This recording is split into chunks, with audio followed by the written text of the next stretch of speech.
Once, I'm not going to be the center of attention on this channel, and I think I'm okay with that. I mean, I can't even remember how long it's been since I had such a crazy, massive, expensive piece on this table. I guess 2 days ago.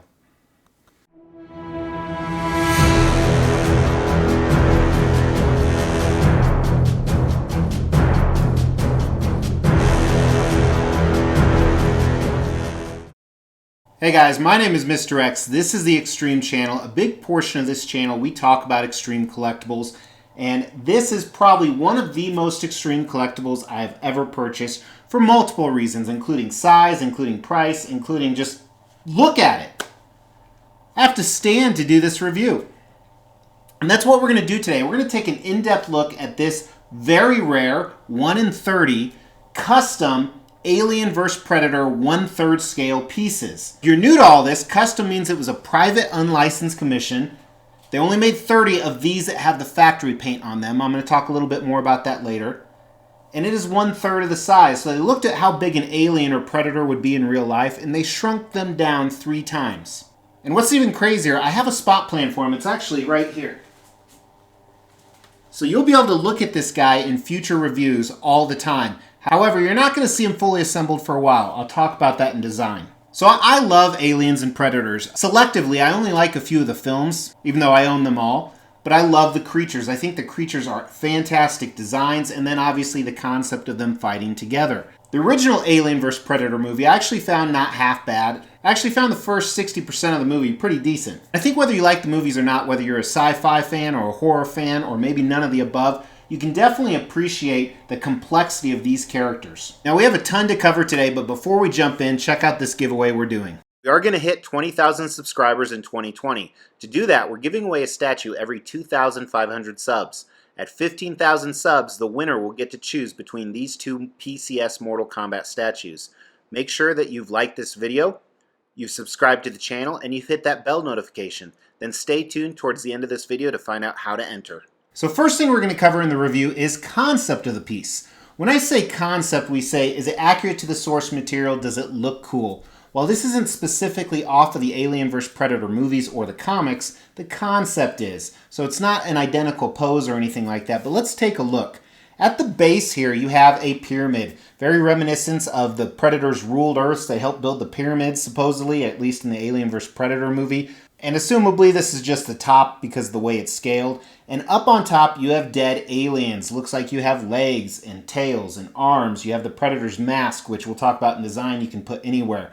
The Predator is not only standing on top of the aliens and the pyramid, but as you move up, he is in what we call a very action dynamic pose. So he's in the middle of a fight, he's in the middle of an action, and of course he is. He has an alien on top of him biting him, and it actually looks like the alien is winning. And just the position of both the alien and the Predator is really impressive. It's like they captured a still shot of a real fight. It looks fantastic. I love every part of this. It's a real struggle between the characters. You know, recently I did a live chat where we did a bunch of fictitious square-offs between famous characters, and we did include Alien vs. Predator. And kind of the feeling for most people was that Predator would win. However, in this position, it looks like the alien might be winning. Who knows? And I think what's really cool about this concept is, obviously the Predator beat the alien below. This alien may be beating him now, but he may not fully beat him. So there's no favor towards the Predator or the alien on who would win. And I think that's a fair way to do it, not to disappoint your customers. I love the concept. If you really want to talk about Alien vs. Predator, this is like kind of taking the sideshow wolf alien times 50. And I have done a review on that. You can check that out as well. But I love it. I think it captures both worlds together. I'm actually going to put him in between my Predator pieces. I have a ton on order. And then my Alien pieces. He's the perfect transition piece, I think. So the concept to me is a 5 out of 5, or what we call an X. Now we're going to dive into the design. And the design, there are some issues. And usually what you find in pieces that are this complex, there are issues. The more ambitious you go, the more difficult it is, if not sometimes impossible, to pull it off. So right here, I want to look at the boxes. It came in 2 huge boxes. And not only was it delayed considerably long, but then one of the boxes ended up getting lost, but thankfully it came about a week or 2 later after the other one. Also, both of them had a decent art box, kind of neat. So here's the first box. It essentially had a few of the alien pieces and the base inside of it. Then here's the extremely large box. My guess is it weighed 70 to 100 pounds. It had multiple layers. Here's the first layer. bunch of pieces. The second layer had the Predator himself and the main body of the alien, and I did have a decent breakage we'll talk about. And then the last layer that had about 50 different pieces. Most of those are actually the dreadlocks in his hair, which we're going to talk about. I did want to assemble this on camera, but realistically, it took about an hour. Also, I have the breakage issue that's kind of temporary in place. Also, I have the breakage issue, so I had to put a temporary solution in place. So actually, after I review this, that's the piece that'll be missing in the display. I have to send off the alien to be repaired. Thankfully, company's taking care of it free of charge, as would be expected, but they had an awesome response. Now, some other things. So the alien itself only connects to Predator via the mouth and this leg that I had broken. Then this leg that also connects to Predator, his left leg, and his two front arms also connect to Predator, but they connect separately to the alien. Also, the tubes on the back are separate pieces. The tail is two separate pieces. So you have so much going on here. The Predator is connected to the base, which he's not directly onto the base. He's on an alien head that's on the base. Then you have 9 or 10 different pieces keying into the alien that keys into the Predator. So extremely complex. One negative is it did leave some decent seam line. And it may be because of the breakage I have, so when that gets resolved and I reassemble this, maybe some of these will go away. But here's some pictures of those seam lines. Little unfortunate. And then the other thing, like I said, the dreadlocks. There's probably 30 to 40 of these, and I have more dreadlocks than there are holes in his head. And not only are there more dreadlocks than there are holes in his head, I don't know what goes where. Hey, that's what she said. So I keyed in what I could. Some of them are reverse magnets, so they were easier to figure out. And while I think each one was meant to go in a certain hole, you can figure out how to do it in multiple ways. And one thing I like about it is it helps the flow of the statue where his dreadlocks are falling to the ground. But still, pain in the ass as well. Let's measure him for you guys. So the widest point is a little over 34.5 inches. The tallest point is probably, this is going to be tough. Actually, let me measure it two different ways here. So we have a little over 30.5 inches plus the base, which is another 7. So you're almost 38 inches tall. And then the deepest part is about 24 inches, maybe a little bit more. But I mean, look at it. This is kind of like a museum style piece. It's definitely a centerpiece, so I don't mind the size as much, especially since I have some 1/3 Predators and 1/3 Aliens. It scales well with those, I think. Once this is set up back there, if you want to see what it looks like in the collection, go ahead and check out the Extreme Channel Facebook page. I put the link in the description below. Make sure not only to follow that, but like it because I post exclusive things just on there. Also, too, I did talk about the Predator helmet. This doesn't key in anywhere, so you can put it essentially wherever you want. However, he cannot wear it, which I always prefer my Predators unmasked anyway. So overall design, so extremely complex. They get a lot of points for that. However, I did have a broken piece. Thankfully, they're taking care of me. The seam lines are an issue. The ease of assembly sucks. Designed right in the middle of 3 out of 5 because I definitely give them a lot of points for the creativity. And this is a difficult piece to engineer. Also, I did have one of the quills out of his face broken. That's an easy paint touch-up. And even though all the dreads are a pain in the ass, I think that was a smarter shipping method. Otherwise, they would have been broken on the portrait. Now, as we dive into paint and sculpt, I'm going to show you some up-close and personal screenshots of everything. Kind of a heads up, this is very dusty. For whatever reason, it didn't get fully dusted from the factory, which is no big deal. I'll have to clean it later. But let's start at this base here. The base is okay. This rock stone, it doesn't look very stone or concrete-like or pyramid-like. I think they could have done better. Maybe some texture would have helped. I don't like the white speckles on it. The paint is kind of flat, kind of boring. It's not bad, it's just not very good. I want to look at the alien blood specifically on the base, so not the alien itself. I'm not sure of the color on this. It doesn't have a glistening effect that you're going to see on the actual alien in a second. I do like how it's melted away some of the pyramid. That was smart. The alien, as I unboxed it, I was a little disappointed that it wasn't glossy enough. But it depends what light you have on it. I think it looks great. One thing I really like about this alien is not only is the sculpt amazing, but I think they did a great job choosing the colors. The colors right here, it's more of a gray alien, where traditionally you see more of the blue and green. And I actually like that. I like it because it's different. Whether it's the head here with the inner mouth dead, the arms and legs, the torso, it looks fantastic. The sculpt is done incredibly well. Check out the guts. I like the fact they went a little more glistening on it. I really like the cuts in the alien. I think it looks really good. You see a little bit of brown in some of those as well. They look fantastic. Let's look at Predator's skin. It looks good. It's not as amazing as the alien, but I think it does look decent.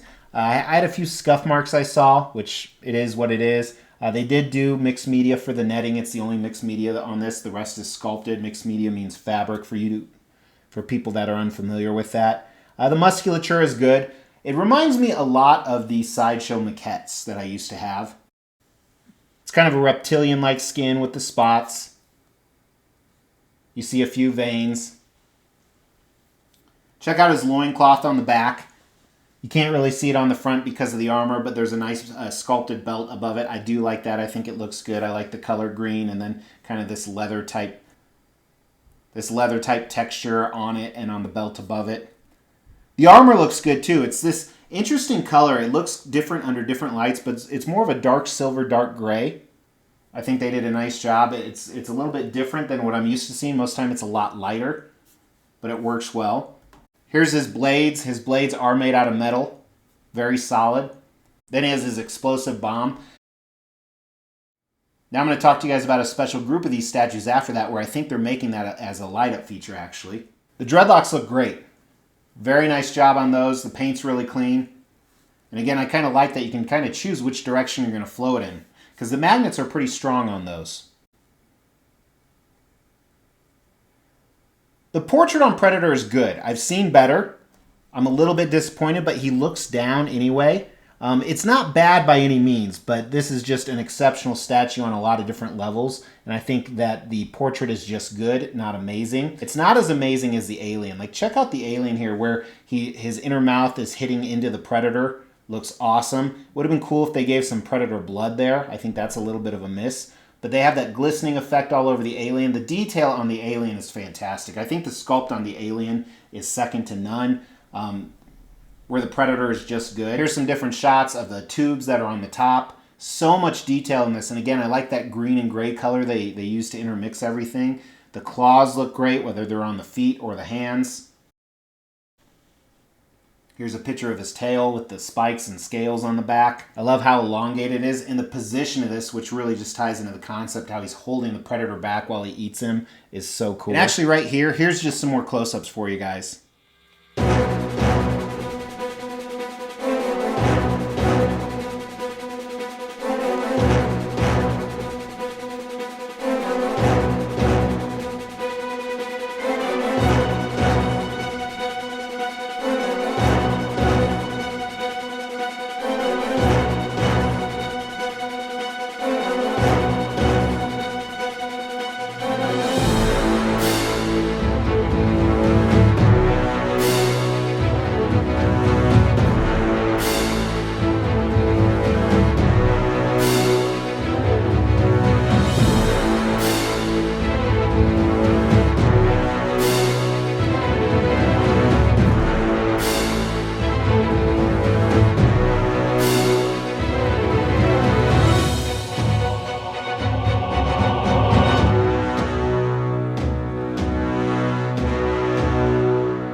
So first I want to talk about the sculpt. As I said, I think there's some opportunity on the base. It's good. It's not amazing. The aliens are amazing. And I think Predator's good. So to me, I would grade the base a 3, the aliens a 5, and Predator a 4. So I think overall we give it a 4 out of 5. So that's what I call a rail. Not quite a grail, but a statue that people would really want. Now paint on this, like I said, I kind of have the same feeling almost. I think the alien is a 5. I think Predator's a 4. Maybe between a 3 and a 4, and the base is a 3. Now with that being said, there was an option to get it professionally painted, as this was just factory paint. And not only is it being professionally painted, but I think the blood on the bottom is glow in the dark. I think they're doing some light up features. Those are some of the pictures I've seen. And anytime you have a piece that's professionally painted, like the Wolverine Samurai right here that I just did a few days ago, it's always better than factory paint. And not just a little bit, it's 10 times better. So overall on this guy, I think the paint's a 3 out of 5. And, you know, we knew that coming in. It was about $1,000 more for the professional painter, so that was a choice I made. Now, the reason I didn't go for that extra $1,000, this was an extremely expensive piece. I actually put him in one of my most expensive piece videos right here. So let's talk about value on this piece. Now, done by a very professional, very famous sculptor, extremely large, very low edition size, only of the 30 factory painted, and I'm pretty sure the professional painted was even less than that. So you're under 50 total for sure. So this is $2,900 for this, and that didn't include the massive shipping. Massive shipping was another $700, which seems to be a price tag we keep getting stuck with what's going on in the world right now. So you're over $3,500 all in for this piece. And honestly, I don't want to reship it ever again because it's like 60 pieces. However, I don't really want to because this is kind of a crown jewel. I don't think anyone's going to do this elaborate of an Alien vs. Predator piece again. They definitely won't do it in 1/3 scale, I'll tell you that. And I think the concept is second to none. Even when you look at the legendary Wolf Predator from Sideshow, which I think this is much better, that goes for a price tag of up to $3,000 or more sometimes. So I think the value's not bad on this. I definitely think I could get my money back, so I do have to consider reshipping it again. So I think the value's a 3 out of 5. I mean, it was a heavy price tag. Everybody knew going in that it was going to be that big. This potentially could help fund other projects as well. Does this statue have the X factor? So this is the final score. It's not a cumulative score, but when you walk by this piece, will it turn your head? Do you look at it and say, wow, I can't believe I own this. I'm so happy I own this. Of course, this is an X statue. Look at it. A lot of times, as Mrs. X always reminds me, size does matter. And that's not always the case, but a lot of times it is with collectibles. And then you take an amazing alien sculpt, some great paint on the alien, a very good sculpt and paint on the Predator, on such a dynamic scene, you add all that together with the size. I think it definitely constitutes this as an X statue. Let me know if you agree with me. Throw that down in the comments today. Anytime you comment on a video, it helps you win that statue giveaway. To win one of these Mortal Kombat statues, all you have to do is comment on a video. At 15,000 subscribers, I'm going to pick a random video and pick a random comment. That person will win the prize. They can choose between these two pieces. Also, make sure you're subscribed to the channel. Big thank you to you guys watching. If you like stuff like this, hit that Mr. X logo. I have tons of Predator and Alien collectibles, and then just some awesome funny stuff. We drop content every day at 4 p.m. Eastern. But until then, check out some of these other custom statues on the playlist, and I'll talk to you tomorrow. Take care.